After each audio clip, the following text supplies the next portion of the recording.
Eh bien salut tout le monde, c'est Flonocado, j'espère que vous avez la forme. Alors on va parler aujourd'hui des kits évolution PC de chez AMD, donc on a vu Intel la semaine dernière, donc dans ces cas-là il ne s'agit pas de changer tout le PC mais d'échanger seulement carte mère, processeur et la RAM, donc des fois on a le boîtier qui est en bonne qualité, l'alimentation bonne qualité, une bonne carte graphique, donc on n'est pas obligé de tout changer. Donc on commence tout de suite avec un budget de 250 € avec le tout nouveau Ryzen 3 1200, donc le moins cher de la gamme. Un 4 coeurs à 110 € ici chez Cdiscount, donc 4 coeurs physique, 4 coeurs logique, une cadence de 3,4 et en plus de ça on pourra l'overclocker et un petit ventirad qui est intégré avec. Donc on a mis une petite carte mère sympathique, donc le moins cher que j'ai trouvé de bonne qualité c'est la MSI B350M Pro, donc on connaît très bien cette gamme là qui est vraiment correcte, donc une carte 4 slots déjà de RAM.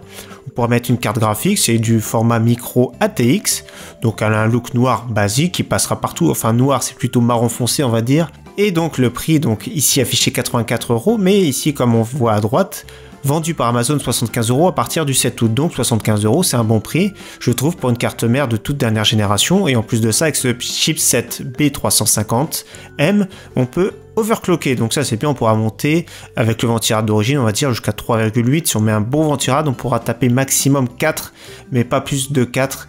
Les AMD n'ont pas un gros potentiel d'overclocking. Alors j'ai mis 16 Go de DDR4 2400 qui vont avec, non 16, je dis des bêtises, 8 Go, donc 2 barrettes de 4, balistiques qui sont pas mal de chez Micron, hein.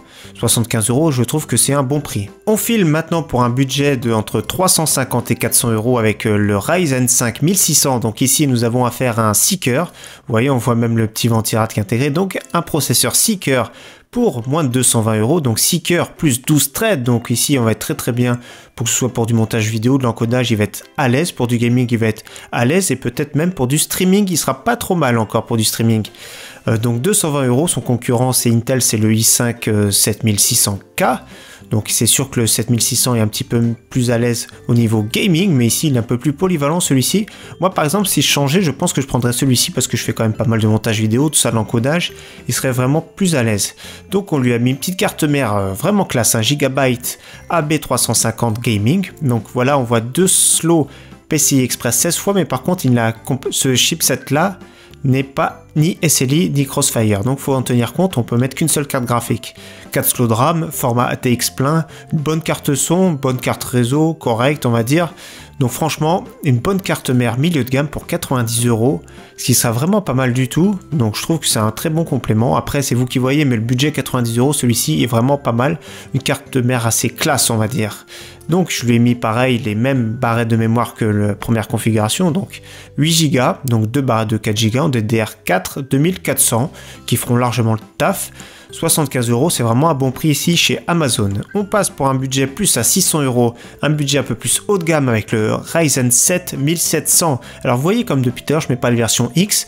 Les versions X ont un meilleur overclocking on va dire de série, mais une fois un overclocking manuel on arrive à en tirer la même chose. C'est pour ça que je mets pas les versions X. Donc le Ryzen 7 1700, donc cadencé à 3,7 avec un ventilateur qu'on n'a pas vu sur les photos, 329 € à bon prix ici, encore une fois chez Amazon parmi les meilleurs prix qu'on retrouve sur les processeurs. Je lui ai mis une petite carte mère ici, cette fois-ci le chipset X370, donc Gigabyte AX370 Gaming K5, donc elle est un peu plus chère que la K3. Mais la différence, c'est que vous voyez ici, on pourra mettre du SLI, donc 2 cartes graphiques, et du Crossfire X avec 3 cartes graphiques. Bon, 3, ça fait beaucoup, mais au moins, on peut voir toutes les configurations, l'évolution à venir. 4 slots de RAM, franchement, de l'éclairage un peu classe RGB, elle est vraiment très belle, et en plus, le prix est vraiment correct, donc 147 €. La X370 est vraiment pas mal. Voilà, c'est une bonne gamme, je trouve. Gigabyte essaye de revenir un petit peu dans les rangs. Ils se sont pris pas mal de parts de marché par rapport à MSI. Et on lui a mis carrément ici 16 Go de DDR4 à 3000, donc la haute fréquence. C'est vrai que les AMD sont un petit peu capricieux sur la RAM, donc 3000 c'est très bien, ça sert à rien d'aller au-delà, parce qu'on n'est pas sûr que ça va bien les accepter. Donc 138 € à très bon prix ici chez Amazon, pour voilà, un kit évolution AMD à 600 €, donc le prix maximum. Donc j'espère que ces 3 kits évolution vous plairont. On a vu les Intel la semaine dernière qu'on pourra cliquer en fin de vidéo, que je mets le lien qu'on puisse cliquer dessus. A très bientôt en tout cas sur ma chaîne. Merci à tous, ciao bye.